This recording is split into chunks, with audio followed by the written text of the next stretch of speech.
Hello Guardians, today I'm going to be showing you how you can speedrun the Shield Brothers strike in under 5 minutes. This strike at first can feel deceptively long, but after a few runs you'll realise very quickly the majority of the enemies can actually be skipped past, making it significantly shorter. Now, as for the weapons, these are going to be key in how fast you complete this strike. There are alternatives, but it's going to increase your time by a little bit.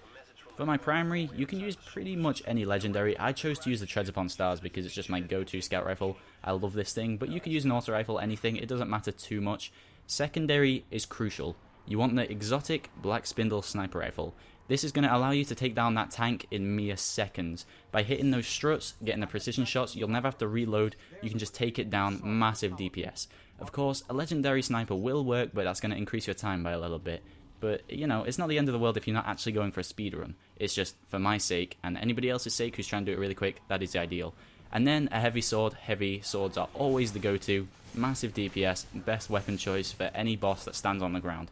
Now once you get inside, you don't have to kill any of the adds, just head straight to the Colossus. By killing that Colossus, it triggers the door opening for the tank, and then you can completely focus on that. There are literally no enemies you need to kill throughout this strike, except for once you reach the boss room. So the door's going to open, focus it all on the tank struts. If all 3 of the players have a Black Spindle, it is going to save so much time. I missed a shot there, but you want to try and focus on the back struts first, because if the tank turns around, there is no way you're going to be able to hit those, and it's going to put you in a very sticky situation. So now the tank has died, the adds didn't even have any time to spawn, and we're already running to the next room.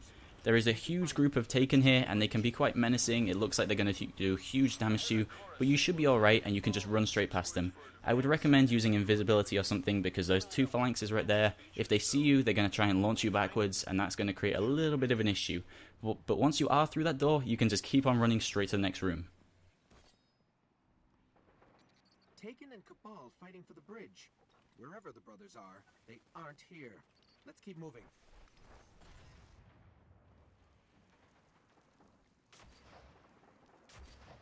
Alright, once you reach the next room, there is going to be another Colossus, the same way there was with the tank room. By killing that Colossus, the door will open, allowing you to skip all of these enemies.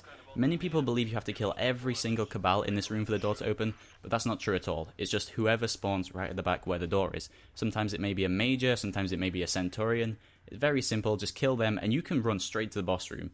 By this point, the strike is maybe 2 minutes in. It's really not long. The boss fight is the longest part, and even then, that's only because it's gated by adds spawning in between each boss spawn. That is a lot of Cabal explosives hooked up to the Dreadnought. Once you do get into the boss room, have one person activate the actual bomb scan thingy, whatever you'd want to call it, and destroy the 3 explosives around the room. There's one there, and then another one down at the bottom. If you don't destroy those, at some point the boss will probably come and slam on you and blow it up and kill you or your teammates. It's just best to destroy them to remove any sort of risk. Now, these bosses, they have a melee attack when you get close, but if you actually crouch in front of them, they can't do any damage to you, so if you want to use a shotgun, just crouch in his face and do that. I prefer to use swords because I still feel like that is the best method of DPS. If you've got your whole team using swords, it takes them down very quickly. Once the boss reaches half health, he's going to flee, and then some adds are going to spawn.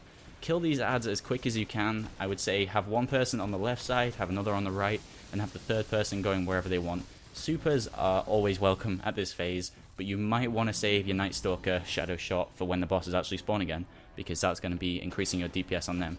As for the second boss, he is a stationary one who fires giant rockets out of his launcher.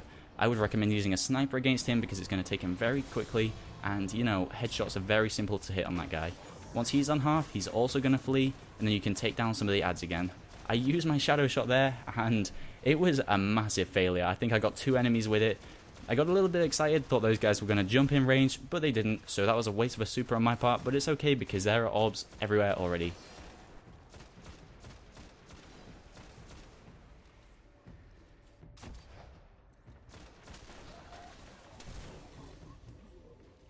Okay, once all the adds are down, now both of the bosses are going to spawn at the same time, and you're about to see how quickly you can actually kill these guys.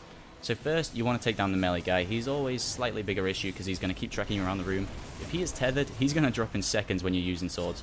And then we're going to tether the second boss as well, and just like the other one, he is dead before he even realizes he got into the room. Both down, strike complete, 4 minutes 58 seconds. I'm going to leave the timer with you so you can actually see that. I'm not lying. This was done under 5 minutes. I hope this guide helped you, and I will see you for the next one, which is probably going to be the Fallen Saber. Destin over and out, Guardians. Big on honor, but look at their actions, not their words. You've put an end to war criminals, butchers, and you've shown the Empire what the Vanguard's all about. Nice work.